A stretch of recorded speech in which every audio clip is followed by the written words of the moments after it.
Hey now! What is up, everybody? My name is Mike Brown, aka Review King MB, and I just thought, because why not? Why not rewatch Smallville? Smallville is one of those TV shows that I think if you were around while the show was on, during that specific time period that felt very special, felt different, and felt super unique for having a TV show dedicated to a superhero, especially somebody in the caliber of Superman. I loved the show Smallville. I was a huge fan of it when I was younger. But it's been quite a few years since I've rewatched the show.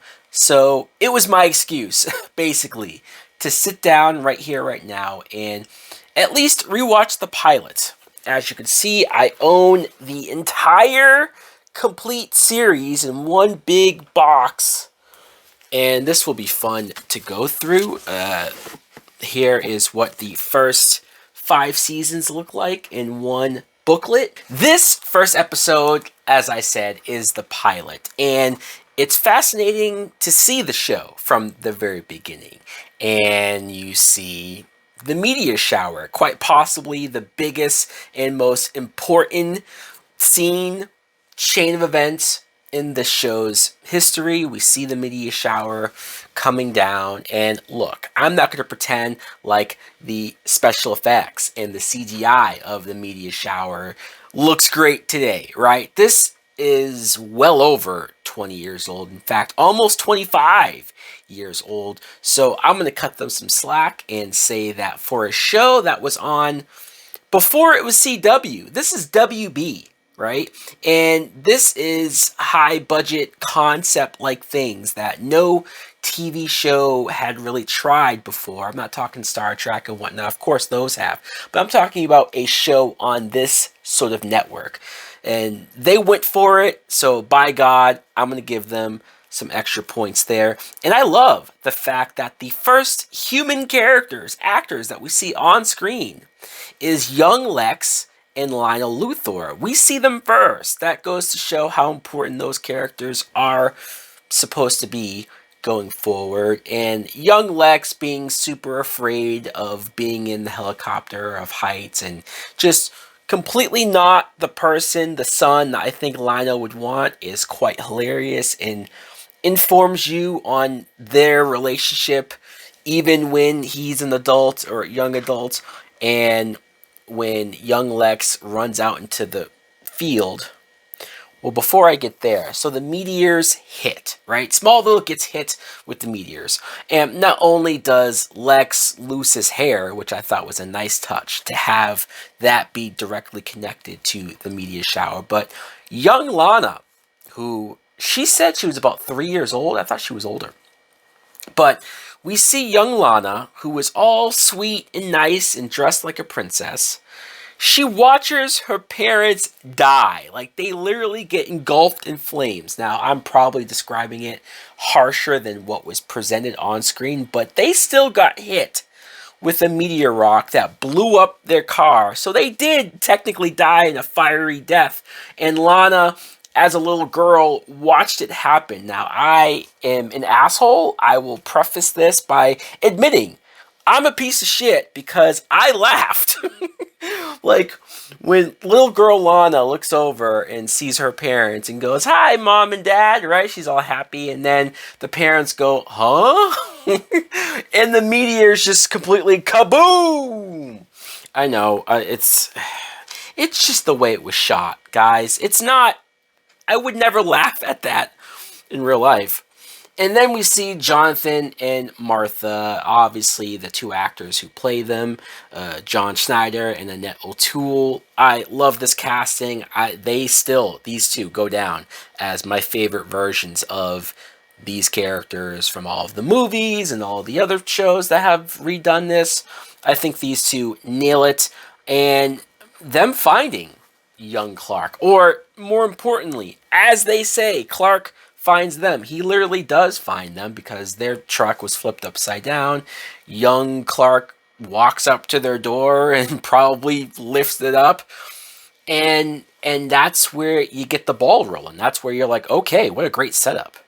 And then obviously we saw a somewhat similar, maybe not as destructive with the other meteor rocks, but the scene in Superman the movie with Christopher Reeve, when you see that scene when the Kents find young baby Clark, it's obviously reminiscence of that. It's obviously similar to how that plays out, but I feel like it was more special this time around because it's almost like the producers and the showrunners saw that scene from the movie and said, we could make an entire series just based off of this time period alone. The movie skips over it.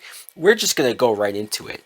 Present day, Clark is a teenager, and something very interesting that I completely forgot about is we see Clark in front of a computer, and he looks like he's speed reading, like his eyes are darting back and forth quickly while looking at the computer, and I thought to myself, holy shit, like, I don't know if that ever gets touched upon or if that ever gets referenced again, that Clark is able to read faster than everyone else. Of course, it makes sense that that's just baked into his DNA, but I thought that was super cool, and I'd love to see that played up a little bit more.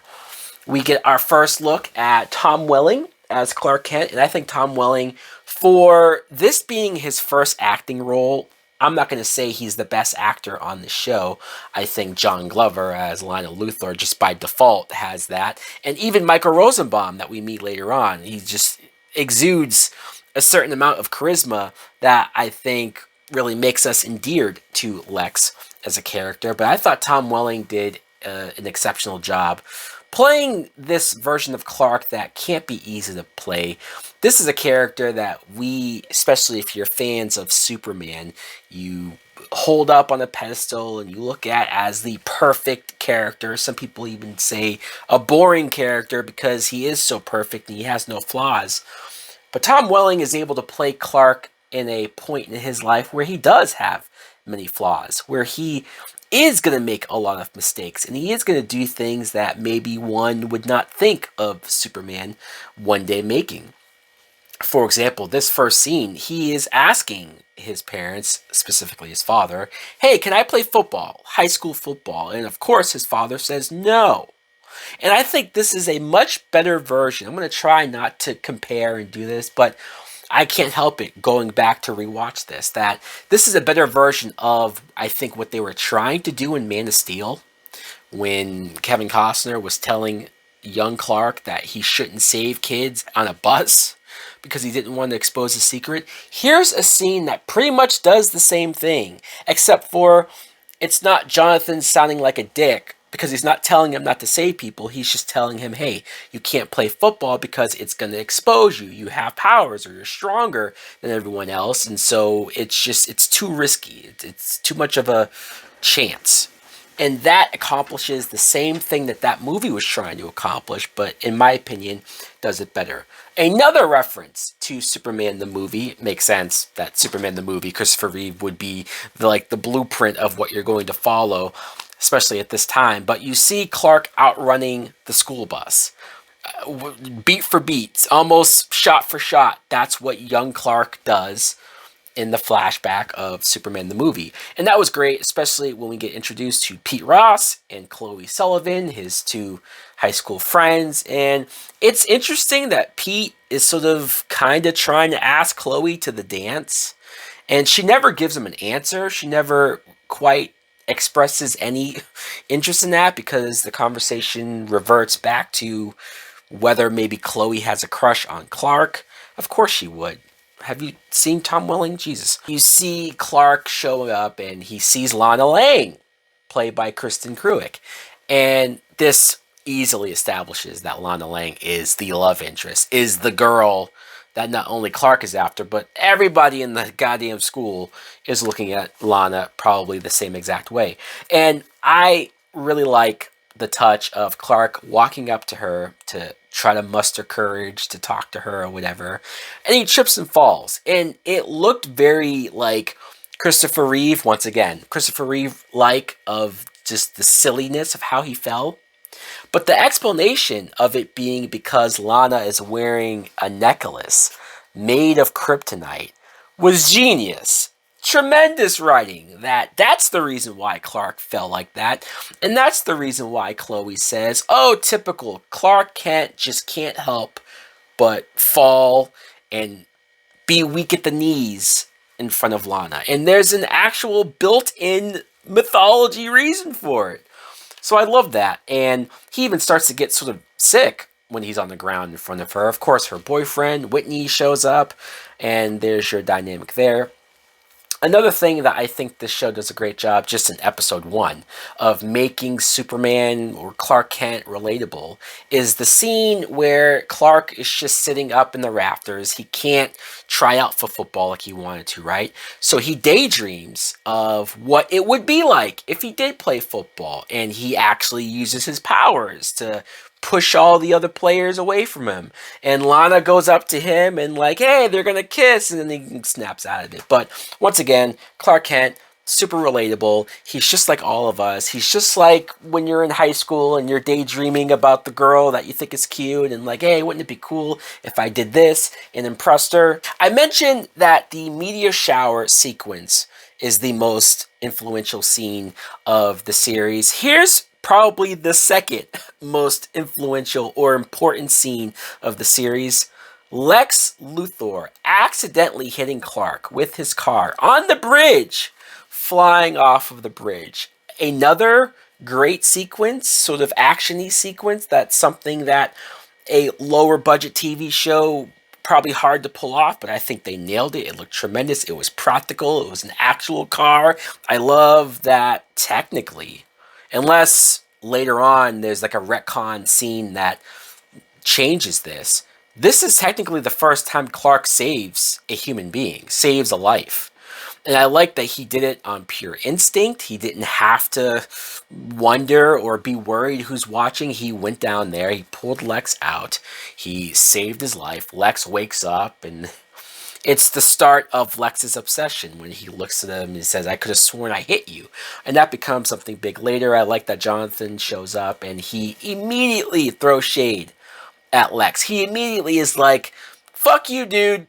Not only are you a Luthor, but you almost killed my goddamn son." And that's just great. There is a scene where Clark is watching Lana with a telescope, like from his barn. I guess she lives, I don't know how far down she lives, but of course, between the telescope and maybe some vision powers, he's able to watch her, right?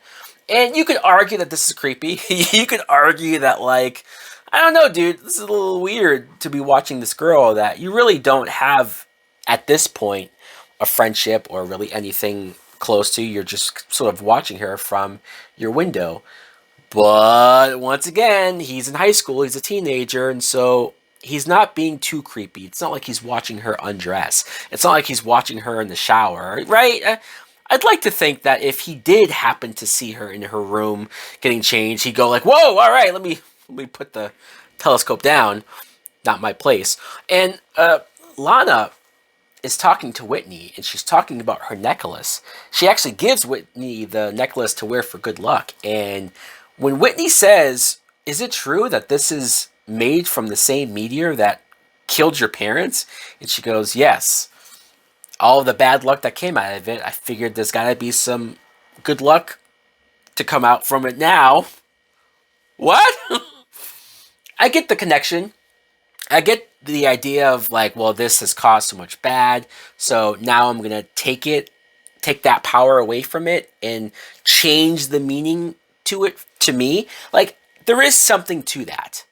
But it's still pretty fucking crazy that she's wearing literally the thing that killed her parents. It's wild. It's really the excuse to have something for Clark to get weak near, so I get it. It kind of works. Clark receives a gift from Lex Luthor, a brand new truck. Holy shit, that's cool. I don't blame Clark for being very excited about that. And of course, his father, Jonathan, is not happy about it. And I do like the explanation. You could argue that maybe Jonathan's being too overbearing or too irrational, or he should just let Clark have the truck. But when he explains how Lionel handled a lot of people that Jonathan knew or was close with, and he screwed them over, took their land, and evicted them. And so he doesn't want Clark to fall into that same thing that probably Jonathan fell into himself of, oh, look at how nice a Luthor is. They're giving us gifts only for them to screw you over. So I do get where he's coming from. I also completely understand why Clark is upset over this. And then that's where we see Jonathan says, all right, fine. Because Clark is talking about he wishes he was normal. He wishes he doesn't always have to worry about one thing or another. Puts his even hand through the wood chipper, which was a really damn good effect. Obviously, it's like not really on, but there was no CG to that. Tom Welling just put his arm through it. And he wants to be normal. So Jonathan explains to him that, all right, because I forgot that Clark, he knows he has powers. He knows that he's different, but he doesn't know that he's an alien. So I love how Jonathan reveals that to him. Like, looks out into the sky, like that's where your parents are from.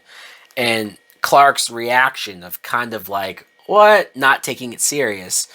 Oh, what do you have, my spaceship in the attic? No, we keep it in the storm cellar. And there's the spaceship. Huge moment. Huge moment to show Jonathan showing Clark the spaceship and just how much that would probably F me up at that age to find out some shit like that. Talk about not knowing how to feel, right? You had so many questions of why you're not normal. Now you just found out you're not even human. You're an alien.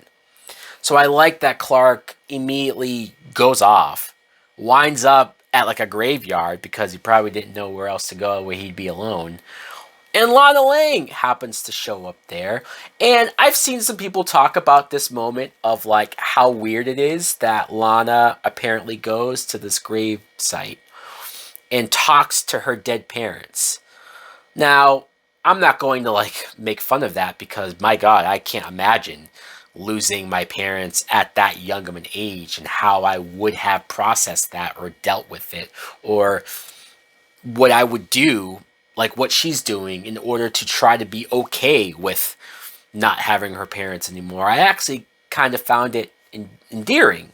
I found it nice. Now, when she takes Clark and introduces him to the grave sites of the parents and starts talking with him, with them. Yeah, sure, maybe it's a little weird, but I think what saves that scene the most is when Clark sort of indulges in it, right? It's the first time these two really got to talk, and so he's sort of saying, okay, I see that you have this weird thing, but I'm getting over my own weird stuff, so I'm going to match your weird.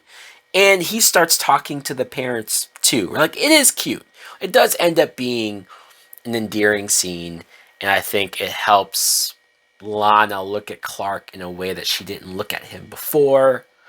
Now, when Clark walks Lana back home, of course, that's the sweet thing to do. That's what you gotta do.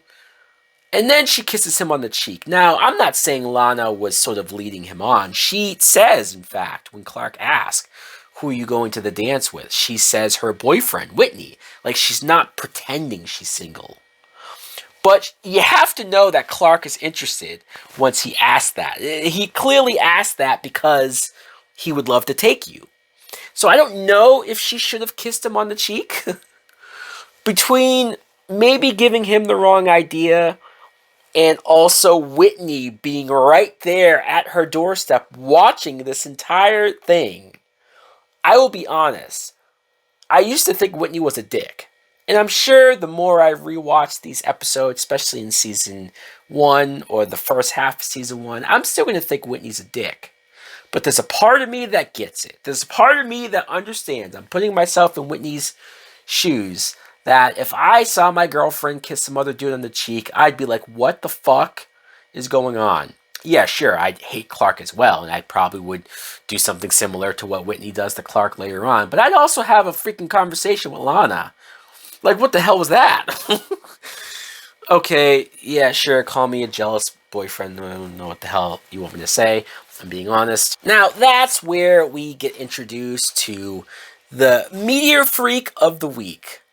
Freak of the Week is something that I think Smallville fans, especially at the time when the show was really going, that the fans embraced as sort of a silly thing or like a thing that a lot of TV shows around this time period, whether it's the 90s or early 2000s, especially crime like shows or superhero like shows, Freak of the Week, Villain of the Week, the episode villain, that was the thing. That was the norm. That was something that you came to expect. So I think that's how they embraced it. I think now when you go back and you watch it after how a lot of the more modern shows have more of a through line for their villains or their plots. I don't know if this show was done today that it would have been done like this. Probably not. We probably wouldn't have Freak of the Week stuff.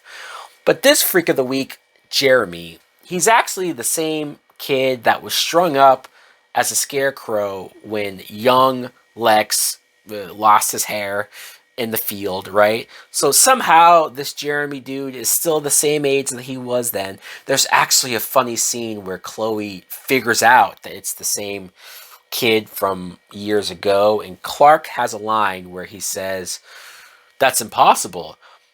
This was 12 years ago. He would be like 26 now," which hilarious that 26 is supposed to sound old. But also, looking at that actor that plays Jeremy, he probably is legit 26. A lot of these teenagers don't look like they're played by actual teenagers. Chloe reveals her wall of weird, which is great. It establishes her character as far as her being obsessed with all of the weird things that happened in Smallville. I like that it also shows a history of weird things happening in Smallville. So it's not as if, oh, the show starts today, that's when all the weird stuff happens. Oh, because Clark is starting to save people, now weird stuff happens. Like, no, weird stuff has been happening, and Chloe is presenting a whole wall of evidence, and that she's kind of into figuring all that out. Clark also sees a picture of young Lana from the day of when the meteor shower happened. He puts two and two together that, oh, it's my fault that her parents died.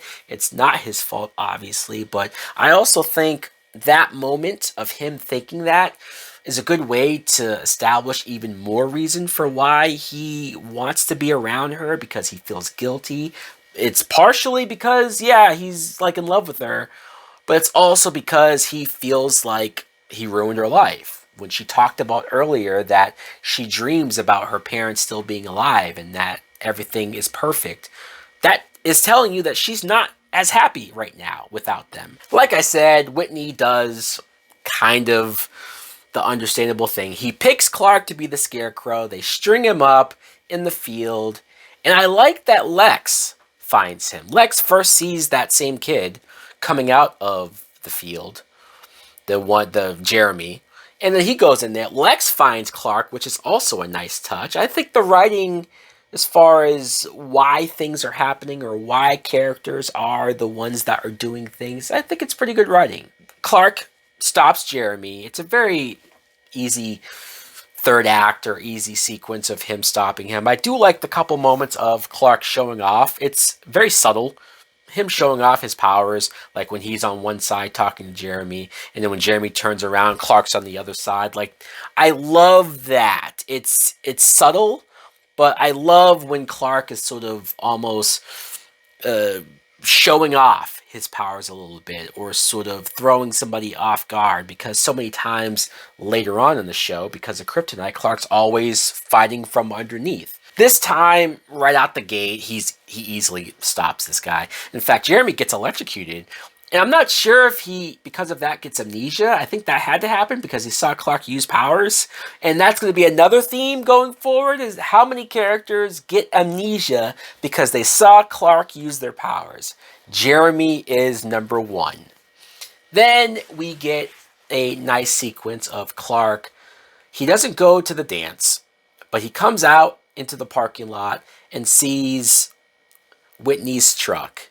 And I almost forgot until I was watching it now that Man of Steel references this, with Clark messing up this asshole from a diner or bar or whatever. He messes up his car outside in the parking lot.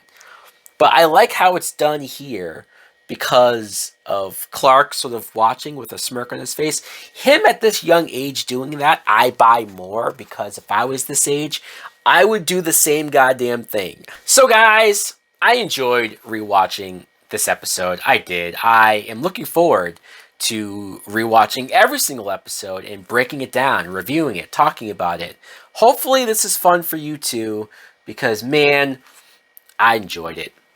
Anyways, guys, thanks for watching. Let me know in the comments below not only what you think of Smallville in general, what do you think of the first episode, the pilot? Did this hit for you like it did for me? Do you think it still holds up today as well as it did before? Thanks for watching. Like, comment, subscribe. Later!